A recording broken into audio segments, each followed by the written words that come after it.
ফ্রান্সের স্বৈরাচারী শাসক তথা নেপোলিয়ন বোনাপার্ট সম্পর্কে কম বেশি সকলেই জানে, কিন্তু তিনি একজন স্বৈরাচারী শাসক হওয়া সত্ত্বেও তিনি যে একজন মহান প্রেমিক ছিলেন সে কি আমরা জানি? আসো আমরা জেনে নিই। তো নেপোলিয়ন বোনাপার্টের প্রথম স্ত্রী, তার নাম হচ্ছে জোসেফিন।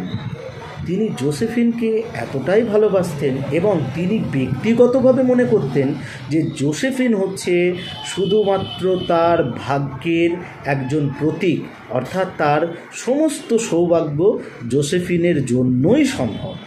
সেই কারণে তিনি যখনই কোনো যুদ্ধে যেতেন বা কোনো যুদ্ধে জড়িয়েও পড়তেন, সবসময় কিন্তু তিনি জোসেফিনের একটি ছবি অন্তত তার সঙ্গে করে রাখতেন, যাতে তার সৌভাগ্য সর্বদা তার সঙ্গে থাকে। ঠিক এই রকম মজাদার টিপ অ্যান্ড ট্রিক্স নিয়ে হাজির হচ্ছি অধ্যয়ন গৃহশিক্ষকের পক্ষ থেকে আমি। তাই এই চ্যানেলটি লাইক এবং সাবস্ক্রাইব করে আমাদের সঙ্গে থাকবেন। ধন্যবাদ।